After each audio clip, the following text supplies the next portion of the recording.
라는 제목으로 함께 말씀을 나누겠습니다. 지난주에 말씀을 잠시 요약해서 전해드리겠습니다.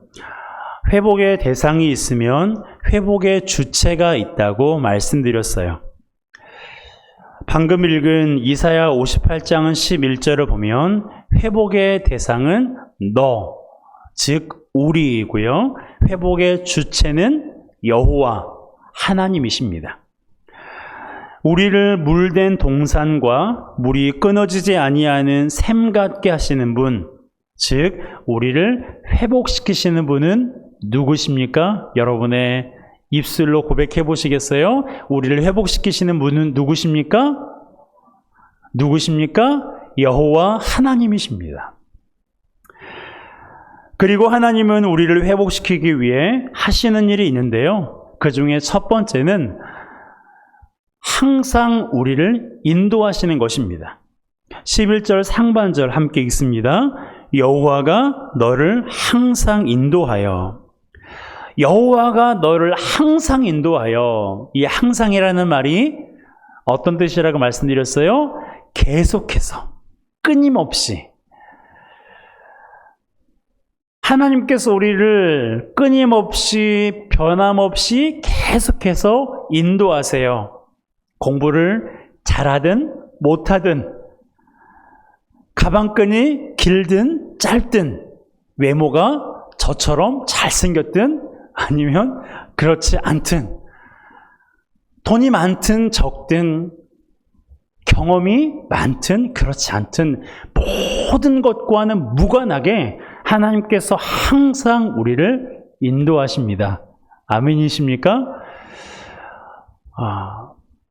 여러분들이 이 말씀을 들을 때요, 그래, 그 말씀이 맞습니다 라는 이 말에 동의가 나잖아요. 그러면 아멘으로 여러분들이 소리내서 화답해 주시면 이게요, 사람이 희한하게 피드백이 되면 여기 서 있는 사람도요, 더 힘이 나요. 그러니까 여러분도 믿음으로 아멘으로 고백하시고, 저도 여러분들이 하는 그 아멘의 목소리를 따라서 더욱더 힘있게 말씀을 전했으면 좋겠습니다. 하나님은 좋으신 분이세요. 그리고 하나님은 선하시고 우리를 사랑하십니다. 뿐만 아니라 우리를 지으셨기 때문에 우리보다 우리를 더 잘 알고 계세요. 그러게 하나님은 우리를 인도하시되 좋은 길로 인도하십니다. 지난주에는 푸른 초장과 쉴만한 물가로 우리에게 최상으로 인도하신다고 말씀드렸어요. 때로는 우리가 생각하던 것과는 달라서 당혹스럽기도 하지만 결과적으로 보면 하나님이 인도하시는 곳이 최선입니다. 그래서 그 길을 걸어갈 때 우리가 물된 동산 같고 물이 끊어지지 아니하는 샘 같게 되는 거예요. 오늘은 그 두 번째 시간인데요. 하나님께서 우리를 물된 동산 같고 물이 끊어지지 아니하는 샘 같게 하시기 위해서 하시는 일이 있는데, 그것은 바로 메마른 곳에서도 우리의 영혼을 만족하게 하신다는 거예요. 자, 11절입니다. 함께 읽습니다. 여호와가 너를 항상 인도하여 메마른 곳에서도 내 영혼을 만족하게 하며 내 뼈를 견고하게 하리니 너는 물된 동산 같겠고 물이 끊어지지 아니하는 샘 같을 것이라. 아멘. 그렇습니다. 하나님께서는 메마른 곳에서도 우리의 영혼을 만족하게 하십니다. 아멘이십니까? 하나님께서는 메마른 곳에서도 우리의 영혼을 만족하게 하신 분이에요. 쉽게 말하면 물이 없는데, 먹을 것도 없는데 하나님께서 배불리게 하실 수 있다는 거예요. 물이 없는데 하나님께서 갈증나지 않도록 해주신다라는 말씀입니다. 상식적이지 않죠. 이것은 우리가 생각하는 것과는 너무나 다릅니다. 하지만 우리는 하나님께서 이스라엘 백성들을 가나안 땅으로 인도하신 그 40년의 시간들을 통해서, 그래, 맞아, 하나님은 물이 없는 곳에서도 만족하게 하시고 먹을 것이 없는 곳에서도 만족하게 하시는 분이라는 것을 너무나 잘 알고 있습니다. 그러기에 메마른 곳에서도 우리의 영혼을 만족하게 하시는 분, 그분이 누구시라고요? 하나님이십니다. 여호와 하나님이세요. 그런데요, 이 말씀을 뒤집어 생각해 보면 좋겠습니다. 메마른 곳에서도 우리의 영혼을 만족하게 하신다라는 이 말씀을 뒤집어 보세요. 메마른 곳에서는 우리의 영혼이 만족할 수가 없다는 내용을 포함하고 있어요. 메마른 곳에서 도라고 되어 있잖아요. 메마른 곳에서 도 영혼을 만족시킨대요. 그것은 원래는 메마른 곳에서는 영혼이 만족할 수가 없다는 거예요. 메마른 가지에서는 꽃을 피울 수 없고 메마른 땅에서는 싹이 날 수가 없습니다. 우리의 영혼도 마찬가지예요. 메마른 곳에서는 결코 만족할 수 없어요. 메마르다는 것은 우리의 영혼이 피곤하고 결핍되었다라는 거예요. 그러한 곳에서 만족함 있을 수가 없는 거예요. 그런데 하나님께서는 말씀하십니다. 내가 그것을 가능하게 하시겠다는 거예요. 여러분, 말씀을 자세히 들여다보세요. 내 영혼을 만족하게, 그 다음에 뭐라고 되어 있어요? 만족하게 하라고 되어 있습니까? 내 영혼을 만족하게 하라라고 말씀하고 있지 않아요. 힘을 내어, 용기를 내어, 의지를 가지고 너의 영혼을 만족시켜라, 너의 영혼을 만족하게 하라 라고 하나님께서 말씀하고 계시지 않으세요? 어떻게 말씀하고 계세요? 내 영혼을 만족하게 하며라고 되어 있어요. 하며. 이것은 수동적인 거예요. 즉 하나님이 우리 가운데 하시겠다는 것입니다. 우리에게 만족하라고 하신 것이 아니라 하나님께서 만족시켜 주시겠다고 말씀하고 계시는 거예요. 그러니 우리는 하나님이 하시겠다고 하시니 하나님께 맡기면 되는 것입니다. 무엇을 맡겨야 될까요?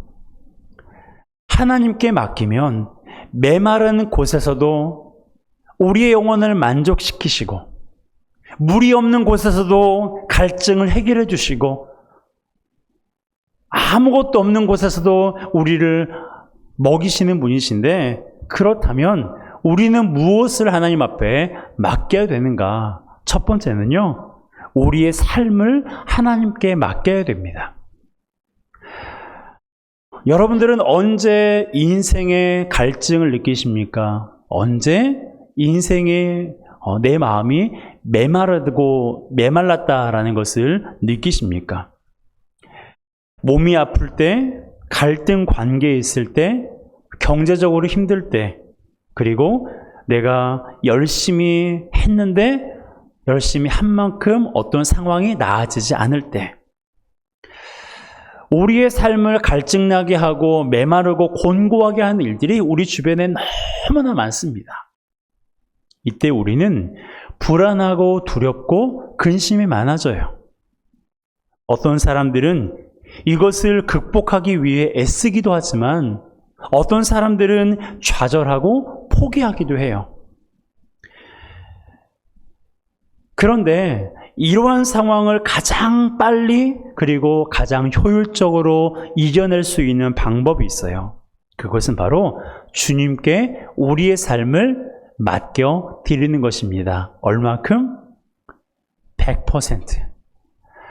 많이 맡겨드리면 맡겨드릴수록 가장 빨리, 가장 효율적으로 우리가 그러한 삶의 위기와 건조하고 메마른 것을 이겨낼 수가 있는 거예요. 이스라엘의 두 번째 왕이었던 다윗의 삶이 그것을 말해주고 있습니다. 시편 23편 4절이에요. 함께 읽습니다.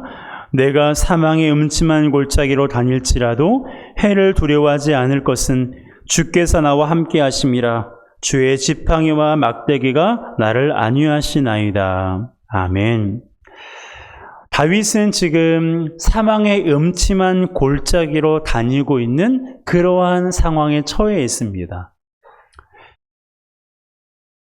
여호와는 나의 목자시니 내게 부족함이 없다라는 그 1절과 2절의 말씀만 보면 지금 다윗이 평안한 삶을 살아가고 있다고 우리가 느낄 수 있지만 그 말씀을 쭉 읽어 내려가다 보면 4절에 툭 걸리는 게 있어요. 내가 사망의 음침한 골짜기로 다닐지라도. 다윗은 현재 사망의 음침한 골짜기로 다니고 있는 중이에요. 삶이 완전히 메말라 버린 것 같은 삶을 살아가고 있는 중입니다.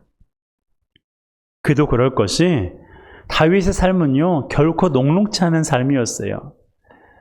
20살도 되기 전에 왕으로서 기름 부음을 받긴 했지만 그는 10수년간을 사울에게 쫓김을 당해야 했습니다. 사울은 다윗의 장인 어른이었어요. 한 나라의 왕이면서 장인 어른이었는데 그렇게 10수년 동안을 죽이겠다고 다윗을 쫓았고 다윗은 광야로, 동굴로, 풀숲으로 그리고 때로는 적국으로 그렇게 피신하며 자신을 보호해야 됐습니다. 그뿐만이 아니에요. 다윗은요, 자기가 아끼던 아들에게 배신을 당했어요. 압살롬이라는 자녀였는데 이 압살롬이 왕이 되고 싶어서 아버지를 배신했어요. 그래서 쿠데타를 일으켜서 아버지를 왕궁에서 내쫓고 자기가 얼마간 그 왕좌를 차지했습니다. 다윗은 그때를 회상하면서 이렇게 말했어요. 내가 신도 신지 못하고 도망했다라고요. 어쩌면 아들을 보호하기 위해서, 왜냐하면 다윗에게는 용사들이 많았거든요. 그러니까 압살롬이 이끌고 온 군대와 다윗을 따르고 있는 이 군대가 싸우면요, 100% 다윗의 군대가 이겨요. 이것을 다윗이 알고 있었기 때문에 오히려 피해준 건 아닌가라고 생각해 봅니다. 하지만 그럼에도 불구하고 아들에게 쫓기고 아들이 자기를 죽이려고 하는 그 상황 가운데 처한 다윗의 인생은요, 방금 읽은 시편 23편 4절의 말씀처럼 사망의 음침한 골짜기와 같은 삶인 것입니다. 그뿐만이 아니에요. 다윗은 그가 왕으로 있기 전부터 또한 왕으로 살아가는 모든 시간 동안 참 귀한 일들을 많이 했어요. 약한 사람들을 도와서 원수들을 쫓아내기도 하고 연약한 사람들을 보호하고 도와주는 일을 다윗이 많이 했습니다. 그러면 인지상정이라면 어떻게 해야 돼요? 도움을 받았으면 도움을 주어야 되잖아요. 그런데 다윗이 도움을 주었던 사람들이 다윗에게서 등을 돌렸어요. 자기들이 사울에게 해를 당할까 봐. 그런 일들이 한둘이 아닙니다. 다윗은 그의 생명이 끊어지기 직전까지 그의 인생의 문제가 끊이지 않았어요. 그럼에도 불구하고 다윗은 뭐라고 고백합니까? 내가 해를 두려워하지 않는다라고 고백했어요. 그 이유가 뭐예요? 주께서 나와 함께 하심이라. 주께서 나와 함께 하심이라. 주께서 나와 함께 하셔서 주의 지팡이와 막대기가 나를 안위하시고 나를 보호하시고 나를 안전케 하시기 때문에 나는 두려워하지 않는다라고 고백할 수 있었던 것입니다. 이것이 바로 우리에게 무엇을 말해주고 있어요? 우리가 곤고한 삶을 살아갈 때에 내가 기대한 것과 상황이 달라지고 갈등 관계에 있고 몸이 아프고 내 마음과 내 영혼이 피폐해져 있는 이 상황 가운데서도 우리가 포기하지 않고 절망하지 않을 수 있는 것은 무엇 때문이에요? 주께서 나와 함께 하시기 때문인 것입니다. 여러분, 우리의 삶을 하나님 앞에 맡겨드릴 때 하나님께서 우리의 삶을 회복시켜 주세요. 도저히 회복될 수 없는 것 같은 상황도 하나님께서 회복시켜 주시고, 회복될 것 같지 않는, 회복이 불가능한 상황 속에서도 하나님은 회복하시는 그런 분이십니다. 여러분, 하나님은 말씀으로 빛을 창조하시고 말씀으로 죽은 자를 일으키셨다는 것을 꼭 기억하시기 바랍니다. 하나님은 모든 일에 능하신 분이세요. 그러기에 여러분의 삶이 다윗의 고백처럼 사망의 음침한 골짜기로 다니는 것 같은 상황이고, 내 삶이 건조하고 피폐하고 메마른 것처럼 느껴지는 상황 속에서도 절망하지 말고 좌절하지 말고 나와 함께 하시고 또한 나의 삶을 기꺼이 맡아주시기를 원하신 하나님 앞에 우리의 삶을 다 내어드리는 저와 여러분 되시기를 주님의 이름으로 축복합니다. 두 번째로 우리가 맡겨야 될 것은요, 우리의 가정이에요. 우리의 마음을 가장 메마르게 하는 것 중에 하나가 가정의 문제입니다. 내 문제는 그것도 힘들지만 내 가족에 관한 문제는요, 우리를 더 힘들게 하고 더 괴롭게 할 때가 많이 있어요. 자녀에 관한 문제, 배우자에 관한 문제, 가정의 경제적인 문제, 건강의 문제 등등 우리 대부분의 문제가 가정과 연관되어 있기 때문에 이것이 우리를 가장 메마르고 곤고하게 할 때가 있습니다.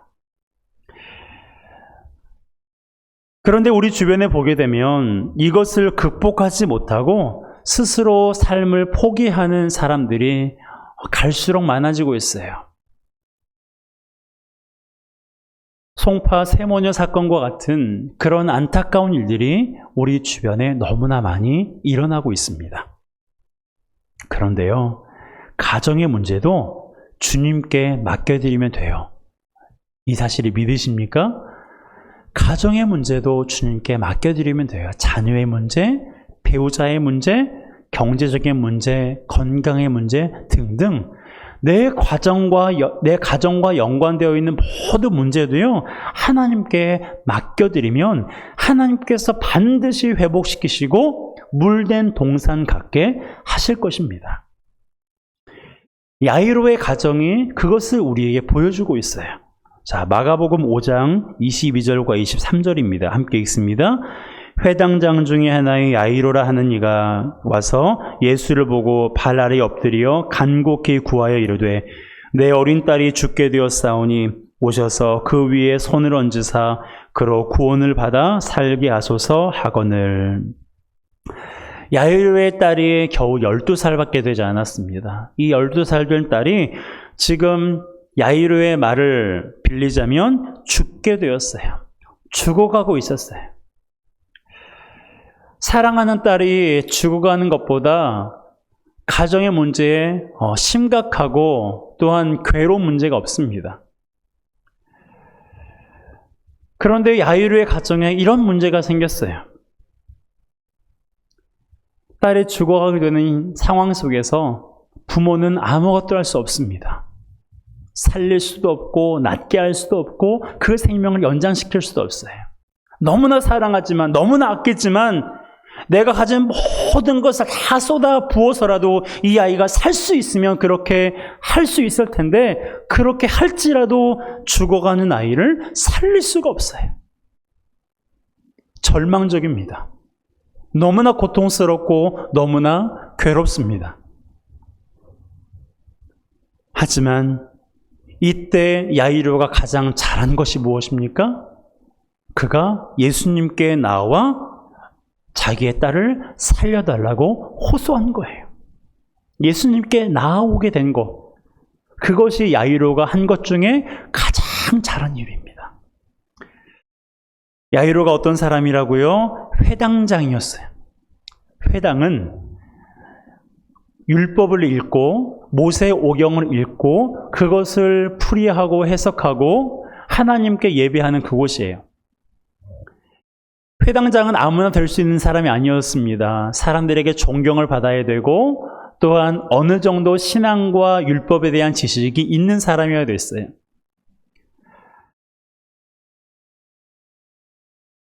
어쩌면 자존심도 세고 자신의 위치와 직위를 생각하면 당시 사람들이, 특히 종교 지도자들이 죽이려고 하고 무시하고 멸시했던 그 예수님 앞에 회당장이었던 야이로가 무릎을 꿇는다? 이것은 상상할 수 없는 일이었어요. 자존심 상하는 일이었고 도무지 해서는 안 되는 일이었기도 했습니다.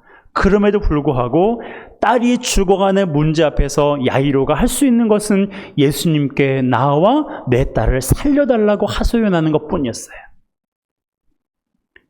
말씀드렸죠? 이것이 야이로가 한 것 중에 가장 잘한 일이라고요. 왜 그렇게 말씀할 수 있습니까? 말할 수 있어요?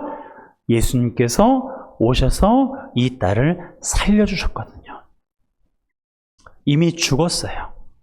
죽기 전에 예수님을 찾아왔지만 예수님을 모시고 집으로 가는 도중에 야이로의 딸이 죽었어요.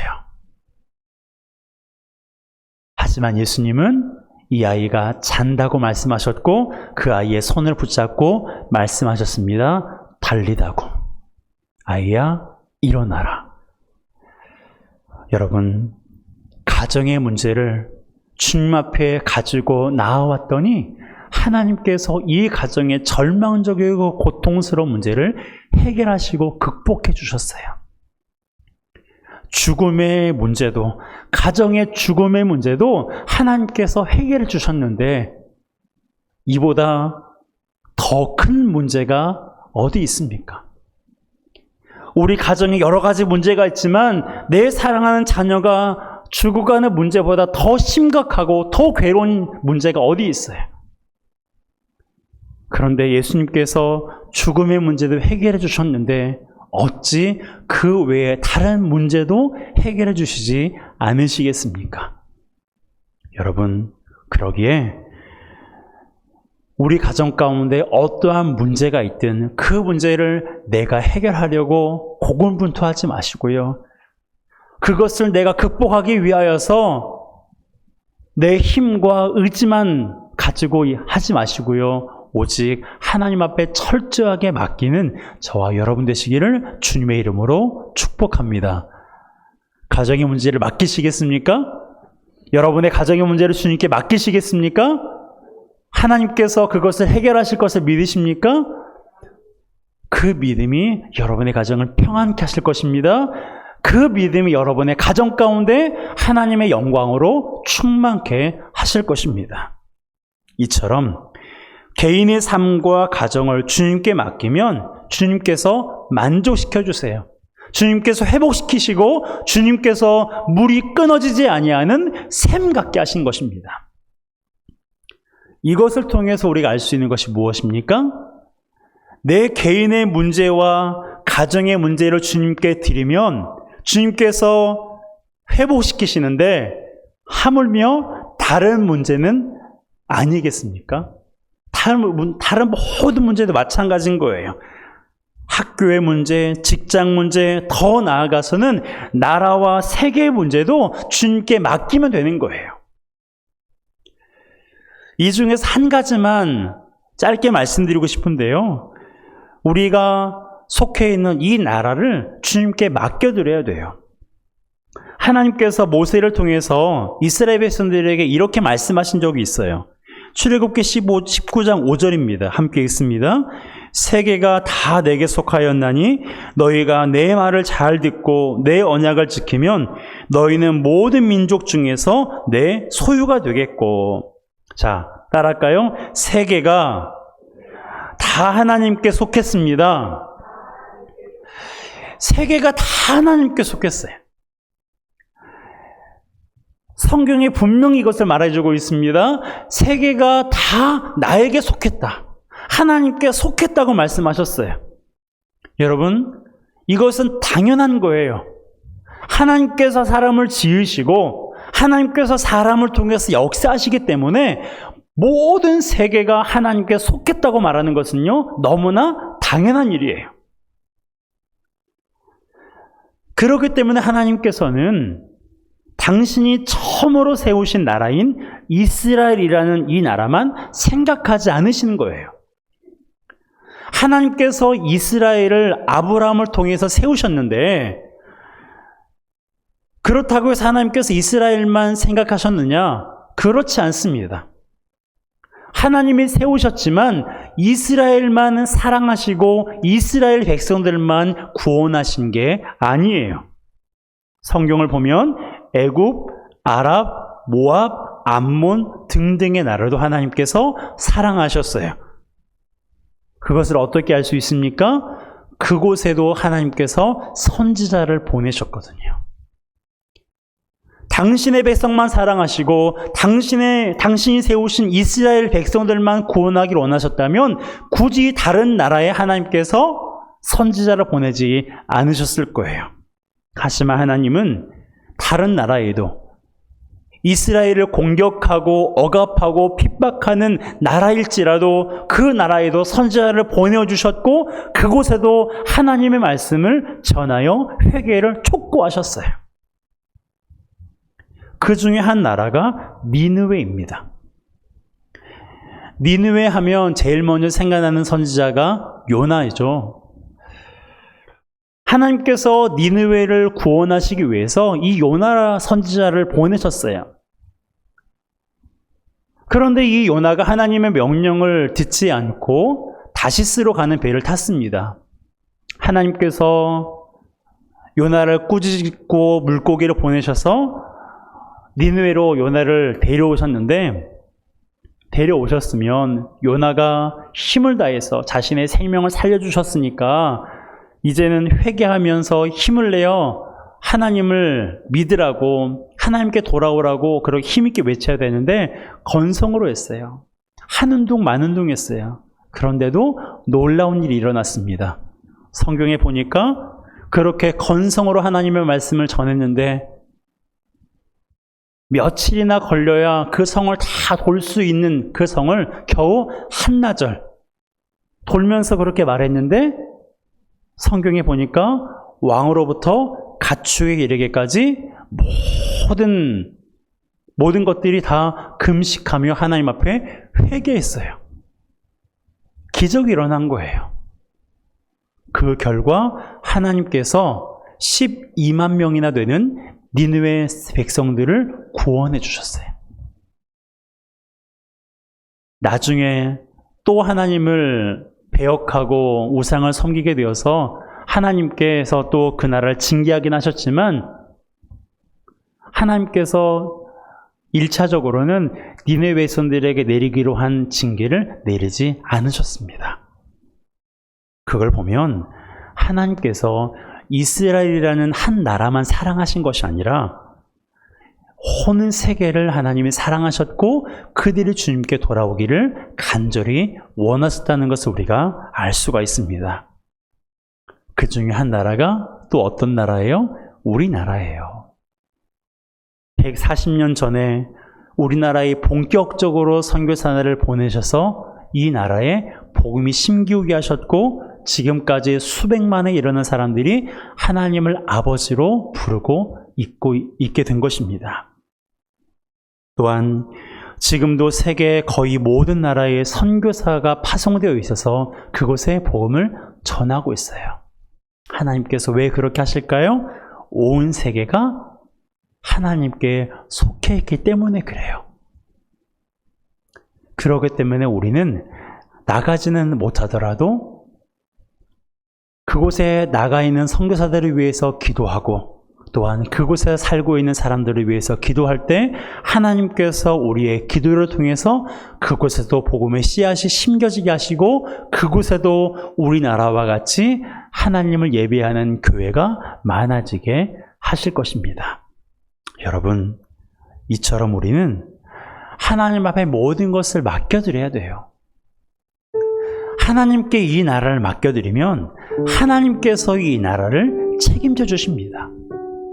3월에 대통령 선거가 있죠. 대통령 선거도 하나님께 맡겨드려야 돼요.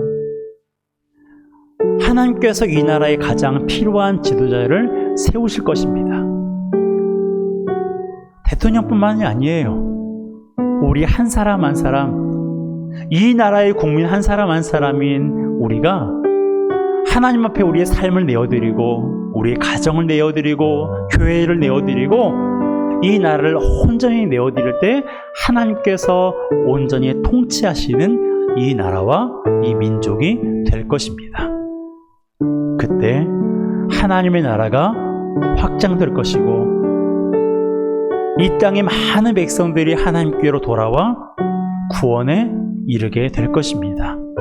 많은 사람들이 교회를 떠나가고 있고 많은 사람들이 믿음을 버리고 있는 이 실정이지만 그럼에도 불구하고 포기하지 말고 그럼에도 불구하고 낙심하지 말고 하나님께 이 나라를 맡겨드리면 하나님께서 기적적인 방법으로 당신의 뜻대로 이 나라를 주관하시고 떠나간 영혼들을 돌아오게 하시고 또한 구원받지 못한 영혼들을 하나님께로 나오게 하실 것입니다.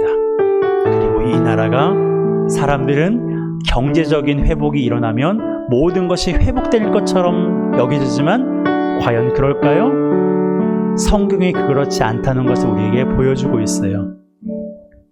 경제적인 회복도 중요하지만 더 중요한 회복이 영적인 회복이에요. 영적인 회복이 이 나라에 일어나지 않으면 이 나라는 결코 소망이 없습니다. 잘 살게 되겠죠. 경제적으로 부흥하면 잘 살게 되겠죠. 정치적으로 안정이 되면 좀 이 나라가 시끄럽지 않겠죠. 하지만 그렇다고 해도 영적인 부흥이 이 땅에 일어나지 않으면 이 나라에 일어나지 않으면 이 나라는 소망이 없습니다. 왜요? 하나님이 이끄시지 않는 나라가 되기 때문에 그러는 거예요. 그러기에 사람을 세우는 것을 우리가 잘해야 되지만 그보다 중요한 것은 하나님, 이 나라가 주님께 속해 있습니다. 이 나라를 다스려 주시옵소서. 이 나라를 하나님 통치하여 주시고 이 나라를 다스리고 있는 사람들을 그들의 마음과 그들의 양심과 그들의 생각을 하나님 주관하여 주시옵소서라고 기도할 때 하나님께서 이 민족, 이 대한민국을 하나님의 거룩한 나라로 세워가실 줄로 믿습니다. 여러분, 이처럼 우리가 물된 동상 같고 물이 끊어지지 아니하는 샘 같게 하기 위해서 하나님은 메마른 곳에서도 우리의 영혼을 만족하게 하시는 분이십니다.